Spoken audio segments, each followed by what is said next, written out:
Assalamualaikum warahmatullahi wabarakatuh. Salam sejahtera untuk kita semua. Om Swastiastu, Namo Buddhaya, salam kebajikan. Perkenalkan, nama saya adalah Badus Mustafa. Saya adalah mahasiswa PPG Angkatan Pertama Gelombang Kedua Bahasa dan Sastra Indonesia di Universitas Melawarman. Hari ini saya mengikuti ujian UKIN dengan materi selama 1 jam dengan materi kelas 11 cerpen menggunakan sistem metode PBL. Semoga bisa memberikan penguji kepuasan tentang materi tersebut dan semoga saya bisa lulus dengan baik. Terima kasih atas waktunya. Wabillahi taufiq wal hidayah. Wassalamualaikum warahmatullahi wabarakatuh. Terima kasih. Assalamualaikum warahmatullahi wabarakatuh. Waalaikumsalam warahmatullahi wabarakatuh. Salam, Om Swastiastu, Namo Buddhaya, salam kebajikan. Selamat siang. Salam sejahtera untuk kita semua. Hari ini kita akan masuk lagi dalam pembelajaran berikutnya. Kemarin kan kita sudah refleksi kan? Kemarin juga kita sudah mempelajari masalah substansi. Sebelum kita mau membahas materi baru lagi, materi kemarin masih ada nggak sih di benak kalian? Fenomena ada apa? Kejadian. Fenomena ada berapa? Satunya fenomena? Satunya? Hari ini materinya beda. Hari ini kita membahas masalah cerpen. Nah, seperti yang kita ketahui bahwa materi cerpen ini bisa kita gambarkan seperti sebuah karya tulis.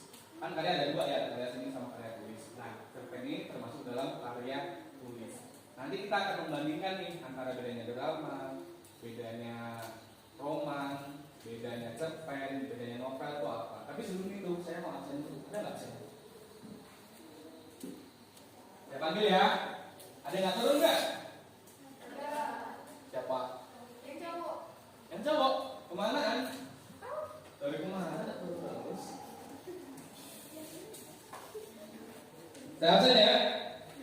Alia Hamidah. Ardi Agus Nasution. Nggak ada. Andini. Hadir. Anggun Asri Wulandari. Hadir.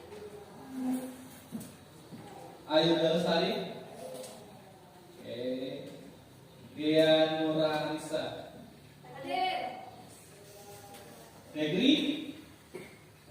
Oh, yang terekam Negeri. Fiska. Hadir. Ernita Fitriani. Gita. Husna Hanifah. Imelda Aprilia. Maharani. Maya. Mita Sari. Muhammad Dandi. Nah, Dandi tadi ada perasaan? Kemana? Keluar. Oh, awas ya. Mutia Sagita. Randi Kusnaidi. Keluar juga. Rapi. Oke, Rasmi Aulia. Oke, Riana. Oke, Satna. Satna ada? Oke, Siti Nuraima. Tiwi. Usi. Wahidah. Nggak ada? Nggak ada. Oke, berarti yang masuk ada 4 orang ya. Nanti dikoordinasikan sama kelasnya kemana aja. Next, kita hari ini membahas masalah cerpen. Nah, begini teman-teman yang saya cintai, yang saya banggakan, bahwa sebenarnya karya sastra itu adalah suatu karya yang diciptakan oleh seseorang. Ada 2 sebabnya. Yang pertama adalah mungkin dia karena karya fiksinya dia sendiri, dalam pemikirannya dia sendiri. Atau yang kedua adalah memang karena itu cerita dari yang dia rasakan, kilas balik dari yang dia rasakan. Nah, jika suatu karya sastra itu panjang, beradegan, itu namanya novel. Ada bab-babnya, bab 1, bab 2, bab 3, bab 4, bab 5, bab 6, dan segala macamnya. Jika karya itu membahas masalah sekitar romantika, cinta antara satu dan antara pasangan ya, laki-laki dan perempuan, itu namanya roman. Jika cerita itu habis di situ saja, dalam arti habis apa ya? Sebab dalam bahasanya satu kali pembahasan itu disebut dengan cerpen. Gitu. Permasalahannya adalah cerpen itu dibagi-bagi lagi. Ada namanya cerpen anak, ya kan? Ada namanya cerpen cerpen apa ya? Yang biasanya kayak cerpen anak itu biasanya kayak hasil dan apa? Buaya, ya kan? Kalau cerpen remaja percintaan, ya kan? Nah, bawang merah dan bawang putih itulah kayak lagi itu namanya lembus cerita rakyat ya. Tapi hampir sama semua, bahasanya sama. Kita nonton, nah kalau di dalam bahasa di film itu namanya FTV, tau kan? Kita nonton langsung habis ceritanya. Bukan kayak sinetron kan? Kalau sinetron kan tiap hari ada, gitu. Bukan kayak kita nonton film. Nah, itu cerpen pembahasannya. Jadi cerpen itu bisa dikatakan adalah cerita yang habis selesai, cerita pendek. Nah, di dalam cerpen itu di kelas SD sudah pernah belajar belum cerpen? Pernah nggak suruh nulis cerpen waktu SD? Minimal baca lah cerita kecil buaya, cerita cerita apa lagi ya? Apa itu namanya? Yang mencuri timun itu ditanjil juga ya? Timun emas. Nah, terus pada saat kita sudah SMP belajar nggak? Nggak belajar SMP? Masa sih? Karena SMP ada deh. Tapi dia nggak kompleks biasanya. Nah, sekarang kita belajar lagi cerpen di SMA. Bedanya apa, Pak? Bedanya kalau di SMA dia lebih kompleks. Cek. Oh, ada lagi ya? Bisa Deni kalau Dani kalau dicek samping ya? Di mana itu? Cek 1 2. Oh iya Kak? Di IPA biasanya Pak. Di kelas IPA 11. Oke, sudah kita lanjutkan ya. Saya kaget loh selama yang ngomong. Next, ayo kita langsung lagi. Di dalam analisis dengan proses cerpen, kita harus mempelajari analisanya dulu. Dalam artian ada dua konteks yang harus kita jelas. Yang pertama adalah konteks dari cara kita menganalisisnya. Nah, ada dua unsur di sini. Kelihatan yang di belakang ya? Unsur yang pertama adalah unsur intrinsik. Unsur in itu dalam bahasa Inggris disebut dengan di dalam. Unsur di dalam cerpen tersebut. Apa aja unsurnya? Yang pertama itu ada tema pastinya, ya kan? Tema. Bedanya tema sama judul apa Mbak? Nas. Bedanya tema sama judul. Ada yang tahu nggak? Saya kasih analogi gampang deh. Saya mau bikin cerita tentang bunga. Nah, nama judulnya bunga yang saya bikin itu mawar merah yang hancur. Judulnya apa? Temanya apa? Bunga. Nyambung nggak? Jadi bedanya tema sama judul apa?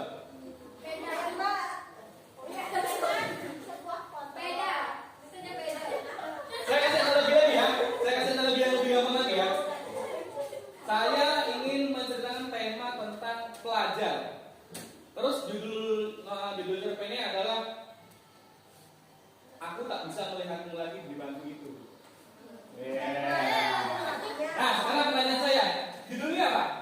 Aku tidak bisa melihatmu di bangku itu. Temanya? Pelajar. Bisa cinta pelajar kan? Nyambung nggak kira-kira? Nyambung. Kalau bapak nanya, temanya itu apa? Orang atau benda? Cerita. Tema itu apa? Apa namanya? Sebuah kisah yang ingin diceritakan, diangkat, ya kan? Ya nggak sih? Ya. Sedangkan kalau judul adalah inti dari cerita itu ya, yang mau kita angkat. Misalnya ada cerita apa sih yang lagi rame, misalnya Dilan itu kan, Dilan 190. Temanya apa? Percintaannya siapa? Dia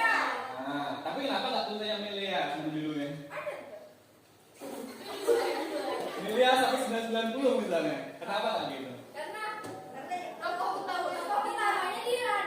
Gitu. Nyambung ya dari sini ya. Jadi kalau saya tanya unsur-unsurnya, temanya apa? Oh, temanya tentang percintaan, Pak. Nah, judulnya apa? Judulnya misalnya Dilan. Gitu. Tahu bedanya kan? Tema itu ruang dari semua di dalam itu. Kisah yang diangkat itu apa? Sedangkan judul adalah fungsi dari penulisannya itu aja sih sebenarnya. Judulnya apa? Nah, biasanya kalau kita membahas masalah lagu, judulnya apa? Judulnya misalnya Surat Cinta Untuk Sarla. Temanya apa? Sebuah lagu yang dituliskan untuk Sarla. Sarla itu siapa? Anaknya. Kan gitu kan? Jadi temanya adalah isi dari materi itu. Sedangkan judulnya ya sekedar judulnya saja. Next, kita tahu yang disebut dengan namanya alur. Ada juga orang yang mengatakan alur ini ada alur maju mundur, ada alur mundur-mundur, ada mundur maju.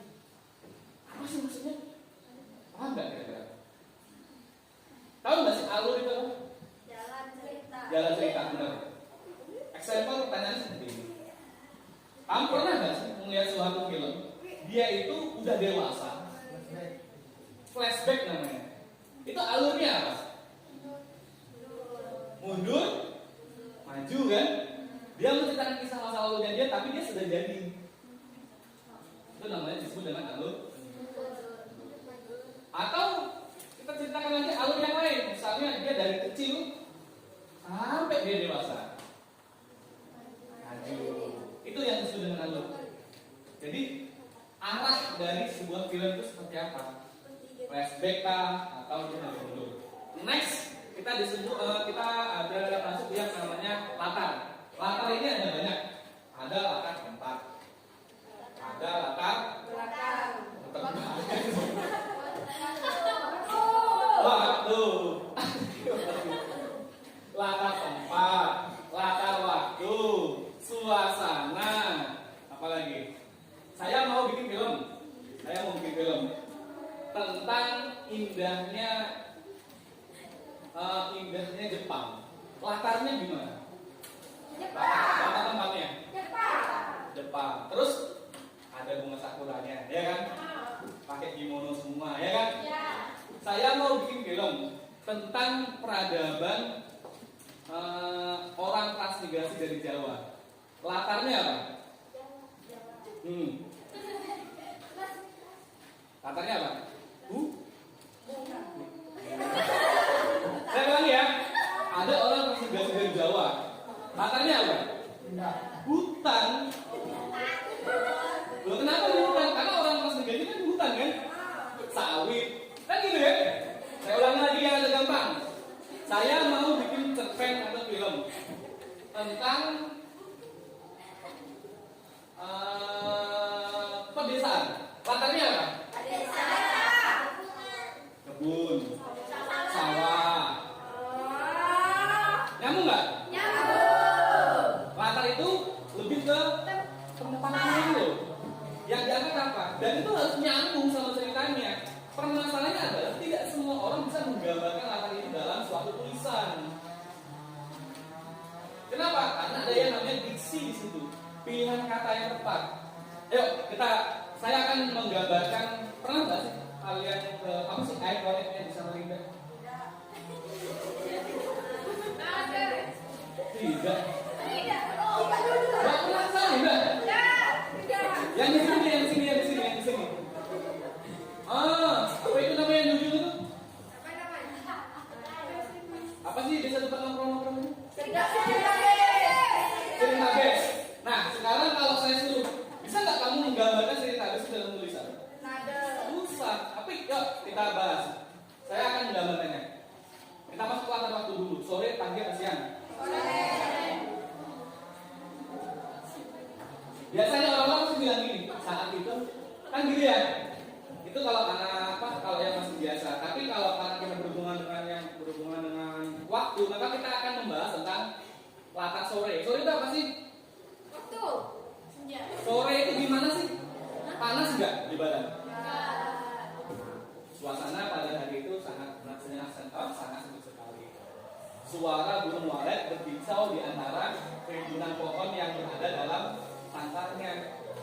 terlihat sebuah bangunan warna-warni yang tidak memiliki penutup di pinggirnya, hanya beralaskan atap dan dia tergenang oleh air. Iya kan? Itu yang dia tuh enggak. Yang dia kayak orang sini bilangnya apa sih? Ada rumah di atas air. Rakit ya. Nah, beranjak gelap, lampu-lampu di sekitar rumah tersebut mulai menyala. Ada yang menggambarkan lampu warna putih, ada merah, hijau, kuning, dan saking bertambahnya waktu, banyak sekali anak-anak muda yang berdatangan mengendarai kendaraan atau hanya sekedar minum kopi untuk bisa memikirkan tentang permasalahan hidupnya atau berbincang sedikit tentang cerita hidupnya. Nah, dalam apa yang saya tuliskan tadi, saya bisa gambarin, oh itu sering ada tuh gitu. Dan itu sulit kalau dituliskan sebenarnya. Dan itu perlu belajar. Paham ya? Agar apa? Agar orang yang dengerin kamu, orang yang baca tulisan kamu itu tahu. Ini ada lagi cerita menarik nih. Ada seorang penulis, dia nulis sebuah cerita tentang Korea.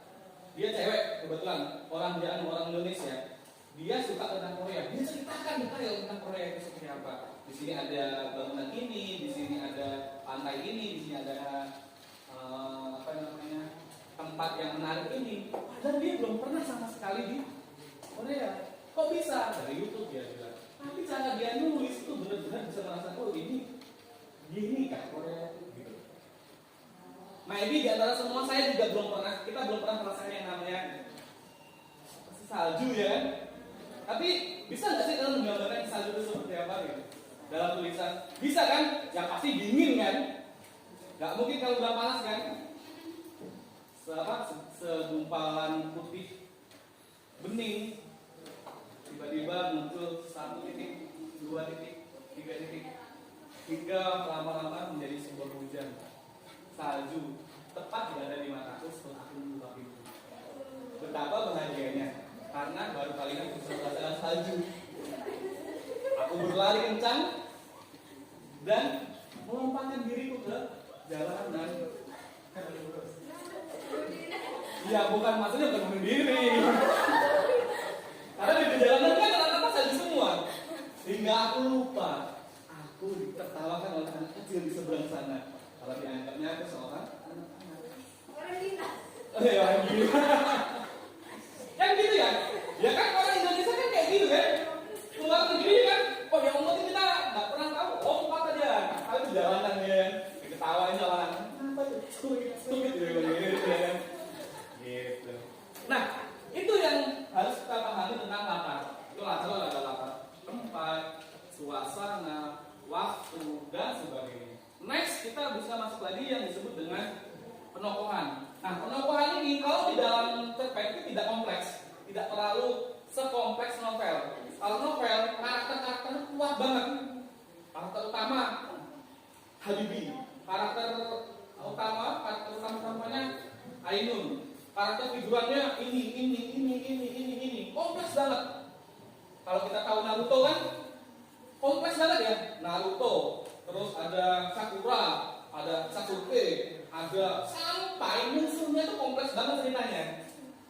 Musuhnya Naruto yang sudah mati misalnya dia menangkan gitu kan, itu ceritanya juga ada flashbacknya lagi. Itu kompleks kalau di novel. Tapi kalau di cerpen dia nggak begitu kompleks. Dia nggak menceritakan keseluruhan. Dia menceritakan fokus terhadap pada 1% atau 2%. Cukup. Gitu seperti itu. Tujuannya apa? Tujuannya misi dari cerita itu tersampaikan dalam sekali pembahasan. Itu sih intinya kalau di cerpen. Nah, apakah cerpen bisa jadi novel Pak ke depannya Pak? Bisa kalau memang dia diteruskan. Kalau dia mau mengembangkan bab per babnya ya kan? Sebelum saya lanjutkan lagi, satu lagi. Ada pertanyaan sampai sini? Tidak. Cukup ya? Paham ya? Paham. Oh silakan. Next, terakhir, amanat. Amanat itu apa sih? Pesan. Pesan yang mau Disampaikan. sama? Soal yang tulis. Ada. Kan saya nulis nih, saya nulis sebuah kisah gitu ya. Terus amanatnya apa? Pesannya itu. Setelah kamu baca cerita saya, setelah kamu nonton film saya, apa yang kamu dapatkan? Pesan apa yang kamu dapatkan? Contoh misal ada sebuah cerita tentang seorang ibu dan bapak yang dia hanya bapaknya bekerja sebagai tukang bangunan, sedangkan ibunya ibu rumah tangga ya kan, dengan biaya pendapatan per hari mungkin sampai 150 ribuan. Tapi mereka dengan makan sayur kuning, makan ikan, makan nasi udah bahagia. Pesannya apa? Oh, ternyata kebahagiaan itu tidak diukur dari apa yang dia miliki, kan gitu. Pesan itu seperti itu. Amanat itu seperti itu. Amanat apa yang mau disampaikan penulis kepada pembaca? Karena saya yakin, saya orang yang paling yakin bahwa sebenarnya adalah orang yang sering nonton film atau sering nonton dokumenter, biografi, membaca novel, pola pikirnya beda sama orang yang enggak. Kenapa? Karena orang yang itu dia bisa mengambil pesan dari cerita-cerita tersebut. Apalagi dokumenter ya. Dokumenter kan orang-orang cerita asli kan. Kita bisa tahu kenapa seorang bisa seperti itu. Kenapa sih kok dia bisa seperti sekarang diceritakan dalam kisah itu. Itu bisa mengambil kesimpulan buat kita sendiri, untuk pribadi kita. Ada nih, ada yang bilang seperti ini. Pengalaman adalah pelajaran yang penting untuk hidup kita, ya kan? Permasalahannya adalah itu tidak selalu benar. Kenapa? Karena pengalaman kita itu betul-betul penting buat kita, tapi pengalaman orang lain lah yang penting buat kita. Bagaimana cara kita ngeliatin dia, bagaimana cara dia menjalani hidupnya dia, bagaimana dia mengarungi hidupnya dia hingga dia tua. Dan kita dengar ceritanya saja, oh kenapa nggak kita bisa lakukan seperti itu juga, kan gitu. Maka yang paling penting adalah pengalaman semua orang itu bisa penting buat kita. Maka kalau ada orang bilang, kamu ngapain sih kesana? Cari pengalaman dulu, kan gitu kan? Karena apa? Karena itu yang harus kita jadikan amanat buat kita sendiri. Kita nggak perlu jauh-jauh ke sana, ke Amerika, ke Jepang, ke Korea, hanya untuk mencari pengalaman. Karena kita menonton filmnya aja. Nonton filmnya kita dapat pengalaman dari mereka. Dalam artian apa? Bagi orang yang ingin kaya, ada cerita tentang orang yang kaya, ya kan? Bagi orang yang cari cinta sejatinya, ada. Ini lagi rame-rame di TikTok nih. Di TikTok ada rame-rame, ada seorang perempuan Korea yang dia itu kena kanker. Dia bikin video TikTok gundulin kepalanya, ya kan? Dan ternyata yang gundulin itu pacarnya dia sendiri kan? Lalu pacarnya itu gundulin kepalanya dia juga ya. Nah, berarti kan secara tidak langsung kan TikTok itu sebagai media hiburan kita ya. Tapi kita dapat amanat di situ, ya kan? Itu luar biasa. Kira-kira kalau seandainya pasangan kalian nanti, seandainya kalian punya ada kanker misalnya, dan dia menggunduli kepalanya, kalian mau nggak menggunduli kepala kalian juga? Enggak. Jangan sekali ya, enggak. Kan gitu kan? Nah itu pengalaman masing-masing sih, itu kisah hidup masing-masing dan itu pilihan masing-masing. Tapi yang jelas aman itu sangat penting dari sebuah cerpen. Sampai sini paham ya? Terakhir habis ini kita masuk ke yang ini. Unsur X itu apa sih? Di luar. Nah ini yang seru nih. Saya adalah orang yang lahir di pedesaan. Contoh ya. Apakah saya akan membuat cerita tentang kota? Kalau untuk yang kedua dan ketiga kali cerita saya mungkin. Tapi untuk pertama jalan. Karena biasanya cerita pertama muncul dari pengalaman. Contoh Laskar Pelangi. Laskar Pelangi disebutkan Andrea Hirata, ya kan? Dari pengalaman dia pribadi waktu sekolah. Contoh kita bahas lagu dulu deh. Lagu orang zaman dulu. Contoh misalnya Gonglo itu lahir di pedesaan. Lagunya gimana? Lestari alamku, lestari desaku. Sesuai, karena dia lahir di situ. Ya kan? Kalau di kota gimana? Lagu yang bunyi alay, anak layangan, gitu kan? Lagu-lagunya gitu. Atau yang berhubungan dengan ekstrinsik yang berhubungan dengan gimana kita berasa. Jadi ekstrinsik itu unsur yang bukan di dalam cerpennya, tapi unsur di luar dari cerpennya. Siapa penulisnya? Penulisnya itu menggambarkan benda-benda dalam kehidupan dia menjadi hidup. Contoh kayak dia bikin novel bulan, bintang, kayak benda-benda ya kan. Kalau kita bahas lagu, misalnya Tulus itu orang yang suka benda digambarkan sebagai hidup. Sepatu contohnya ya. Kita dalam sepasang selalu bersama, tak bisa bersatu. Namun ya, bendanya mati kan, tapi seakan-akan. Jadi semua itu sesuai dengan si penulis itu. Dia lahir di mana, bagaimana kehidupannya. Contoh cerita novel tentang wanita berkalung sorban, tentang kehidupan pesantren.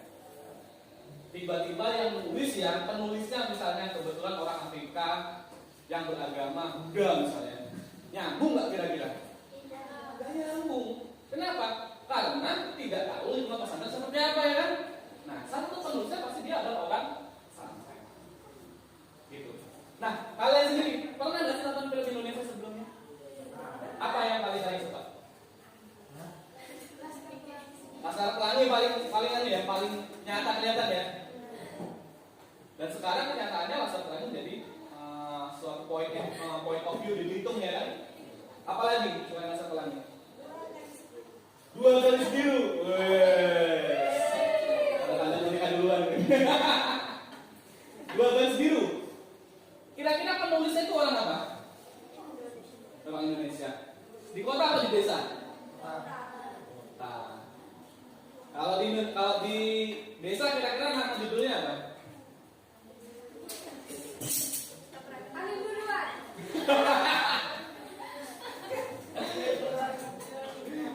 Beda ya?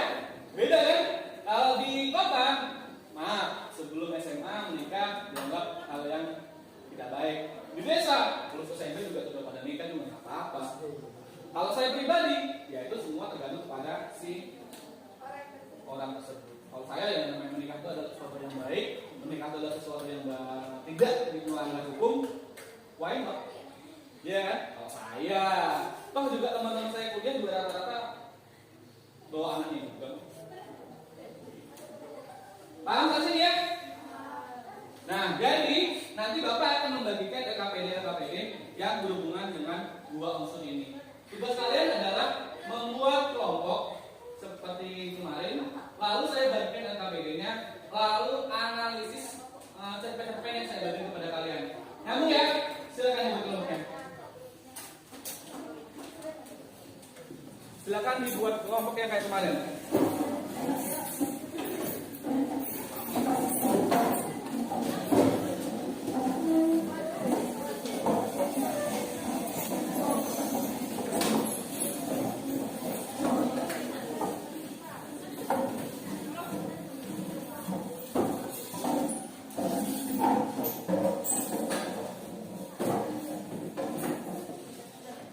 Oke, ini kumpulan cerpen karya Jogja. Nama kumpulan cerpennya adalah Aku Tidak Mereka.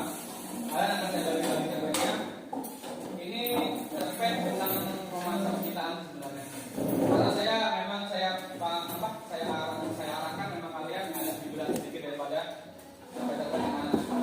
Kalau sederhana kan, ini masih udah SMA juga ya kan. Jadi cerpen ini agak langsung saya berikan dulu. 12 bagi 4 berapa ya? 12 bagi 4 3 ya? Tadi 33. Dan satu orang ada yang mengisi kritiknya, satu orang ada yang mengisi kritiknya.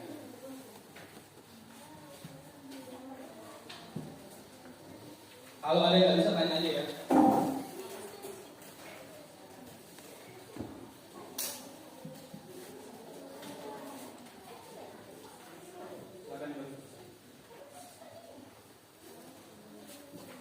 Oke, silakan.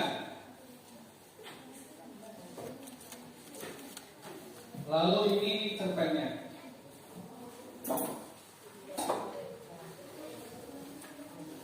Ini tentang aku.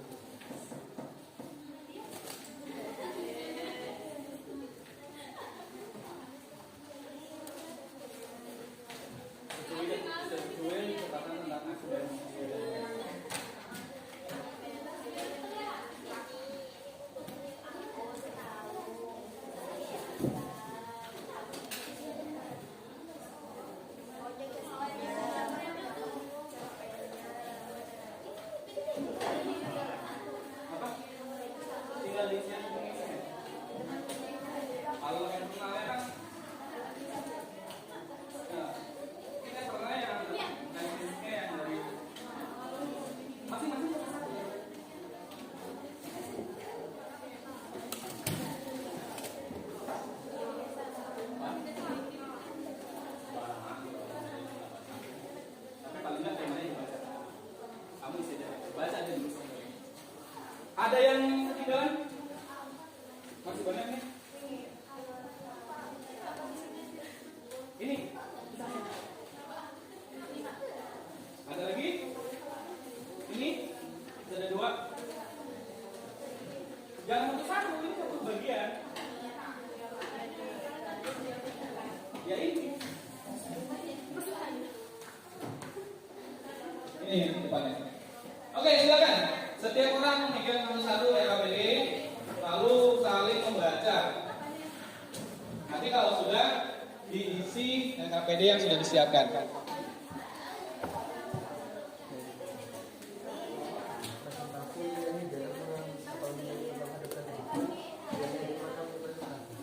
Ini tetap presentasinya kan dia nggak ke depan, langsung dari situ aja.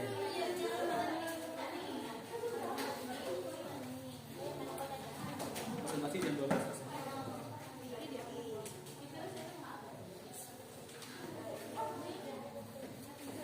Gimana?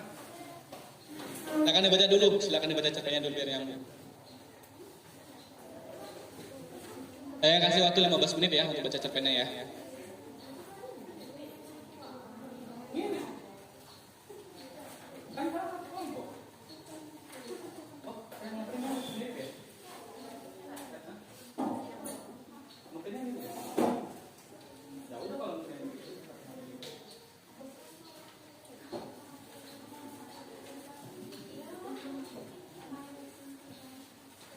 Nanti ngomong dulu.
Nyambung nggak? Sama nggak? Enggak kayaknya. Ada nggak? Ada nomornya nggak sih? Tuh, enggak. Ya sesuaikan nomor-nomornya lah.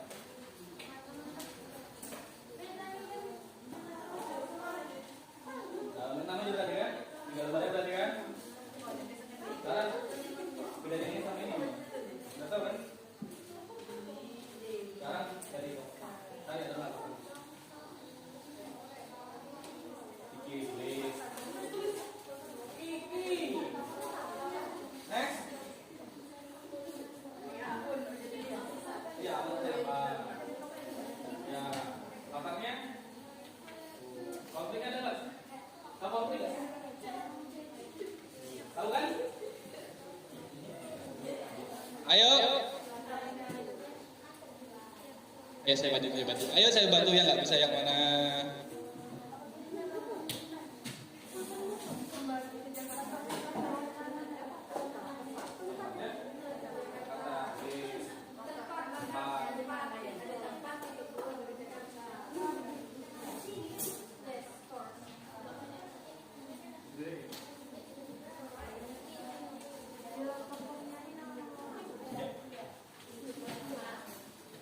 Yang lain bantu biar agak berat. Itu sama. Ini bukan ini halaman. Kurang nomor 4 ya?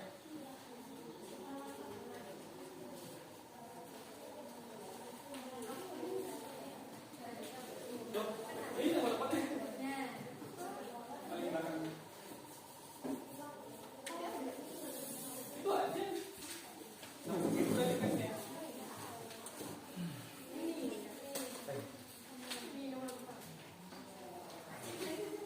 Jam 12 tek saya panggil ya. Untuk yang di intrinsiknya ya. 10 menit.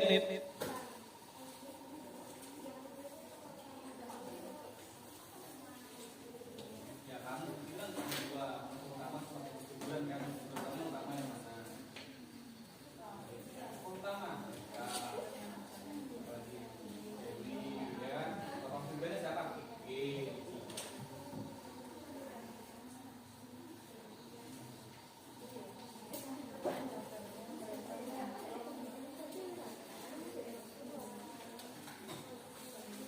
Biar masing-masing kamu fokus, kamu jangan tokoh baca kamu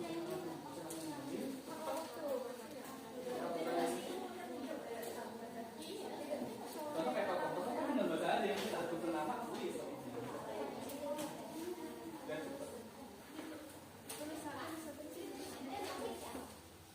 itu tentang penulisan. Kalau misalnya kamu jadi presiden itu penulisan terus dia punya karakternya gimana? Jadi itu sebagai penggambaran kamu tentang si penulis itu gimana membuat ini ada pesan yang disampaikannya seperti apa?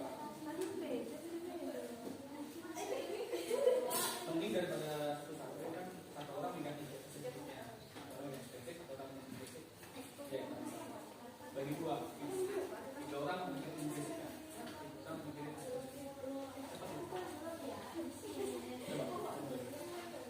gimana kalian? Bagus. Nanti nggak mau lupa.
5 minutes. Again.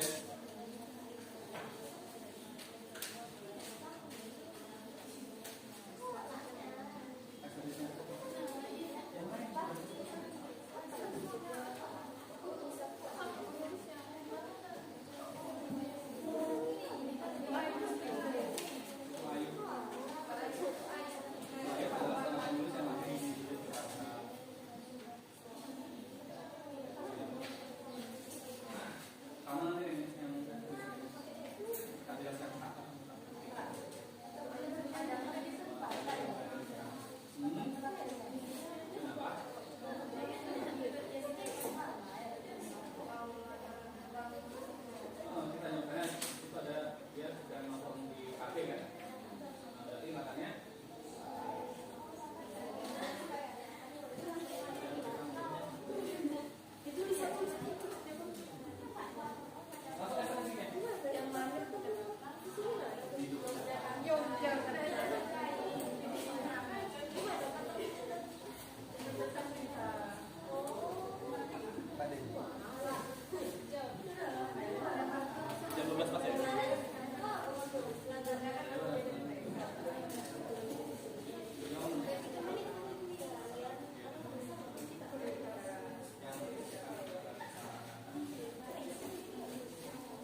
Ayo dikit lagi. Remnya.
Ya, dia tangannya lain, dengan saya.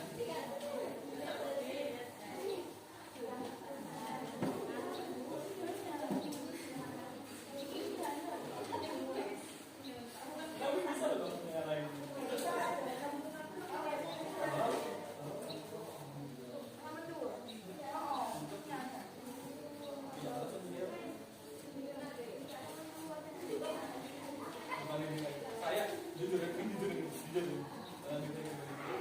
waktu itu saya teman saya, dia ambil dua gitu. Saya waktu itu bahasa seperti istri, kita nggak tahu gitu. Karena menurut saya pribadi dari segi sudut pandang agama itu tidak baik, tapi dari sudut pandang sosial ada seorang manusia yang harus dijaga, nggak boleh dibully. Apalagi orang yang berubah sampai dilempar itu manusia juga pada umumnya. Kenapa kita harus merasa bahwa diri kita paling baik sedangkan kita sendiri punya masalah? Untungnya kita tidak dibuka baik sama Allah. Ya, itu yang udah akan sama dia sebenarnya sama kayak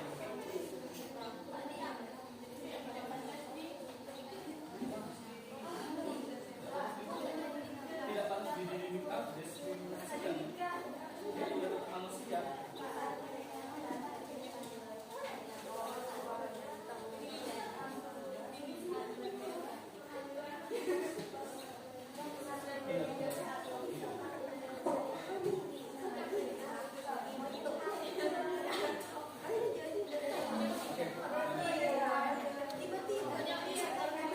Oke ya.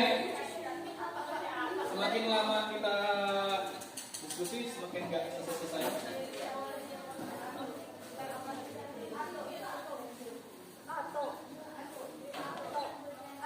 Oke.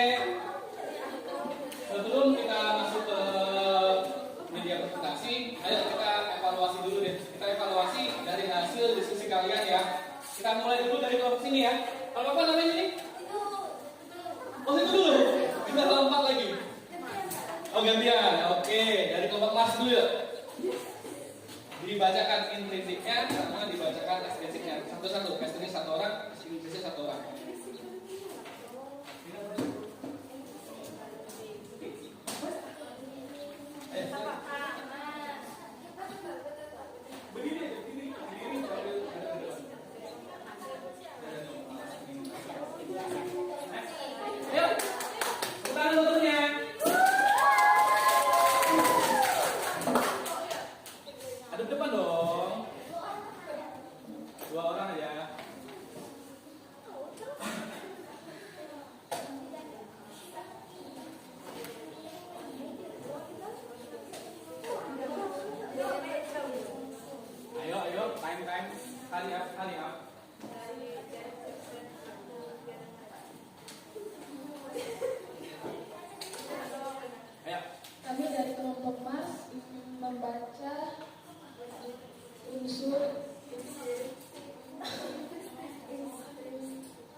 Aldo, Rika, dan Dina.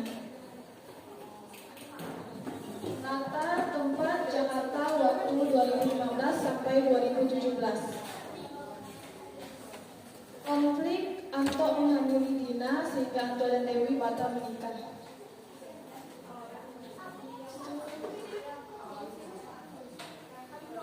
Solusi, Dewi harus lebih dalam lagi mengenal Anto dan tidak jual mahal.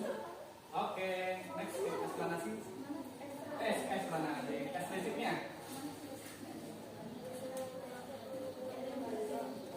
Unsur ekstensif dari aku, dia, dan mereka itu Putu Ayub adalah seorang penulis yang lahir di Yogyakarta. Beliau menulis cerpen tentang aku, dia, dan mereka yang mengisahkan tentang persahabatan di fakultas pada saat di perkuliahan, mengenai banyak peristiwa yang tidak diinginkan terjadi. Dalam kisah ini disimpulkan bahwa sebuah hubungan harus dilandasi dengan kepercayaan dan tidak berbuat gegabah terhadap suatu hubungan. Terima kasih. Sekian dari kami kelompok Mars. Terima kasih. Oke, teman-teman.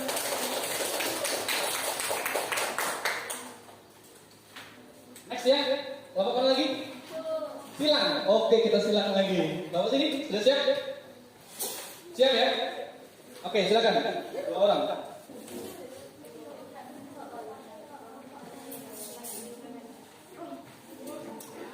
Aduh, depan dong. Perkenalkan, kami dari kelompok Bumi. Kami ingin menyampaikan hasil analisis kami. Pertama, di sini ada unsur intrinsik dari cerpen Aku, Dia, dan Mereka. Yang pertama ada tokohnya di sini. Ada Ibu Ida sama Kira. Dan amanat latarnya di sekolah. Konfliknya tentang bullying. Solusinya, si pembuli akan dipanggil pihak sekolah. Dan amanatnya di sini jangan pernah membuli seseorang.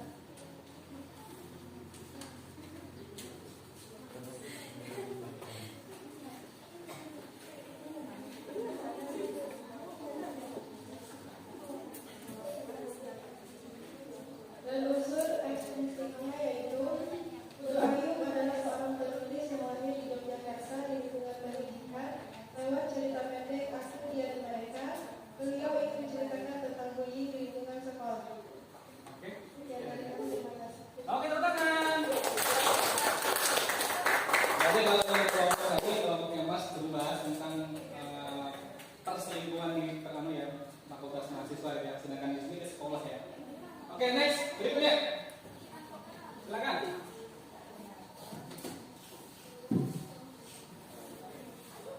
Assalamualaikum warahmatullahi wabarakatuh.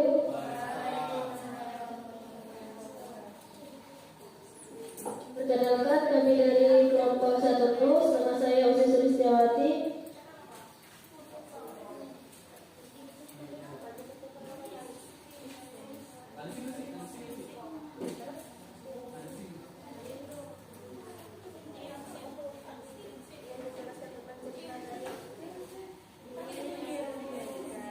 Ayo sih, time up, hurry up.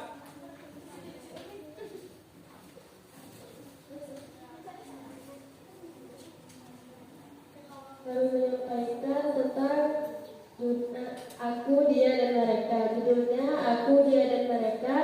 Tokoh utamanya Dewi dan Rika. Figuran Aldo, Anto, Dina, Anton, Timo, Heni, dan Sinta. Latarnya Katerinda. Konfliknya mundur. Solusinya jangan terlalu banyak memilih. Amanatnya jangan terlalu memilih pasangan dan harus dewasa dalam memulai sebuah hubungan yang baik.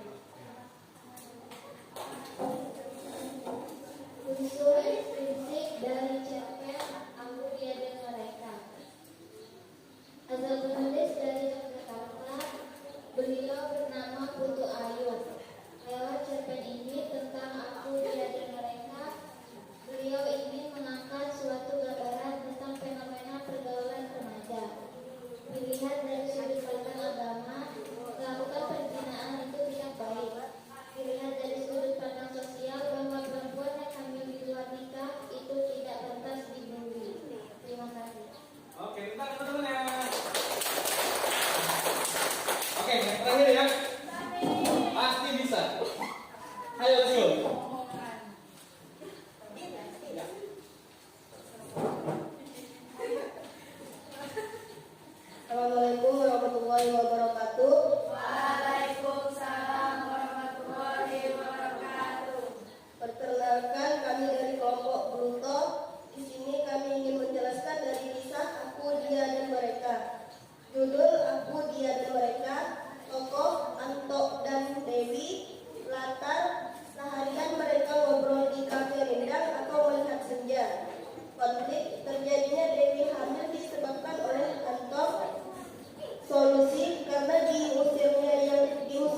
yang berusia sudah 32 tahun. Perempuan seusiaku harusnya sudah membawa anak, tapi aku belum nikah juga. Beberapa waktu kemudian ada apa yang mencoba mendekatiku, tapi keperlakukan sama. Ternyata selama ini aku tidak dewasa dan perlu kedewasaan untuk memulai sebuah hubungan yang baik. Terima kasih. Oke, dari hasil evaluasi tadi dari 4 kelompok yang sudah maju, saya rasa kalian sudah paham dari materi cerpen itu. Walaupun waktunya mepet ya kan. Pelajaran berikutnya kita akan masuk ke PJBL-nya, di mana kalian akan mempresentasikan atau rekonstruksi lah bahasanya sebuah cerpen head in your side, buatlah diri kalian sendiri. Nah, seperti itu. Apa enggak? Nanti pertemuan berikutnya. Yang jelas kalian sudah tahu nih, dalam membangun sebuah cerpen itu analisisnya ada ini. Nanti kita akan belajar bagaimana cara merekonstruksinya. Kita buat tadi sebuah cerpen dari penjelasan. Sebelum kita selesai, kita akan refleksi dulu.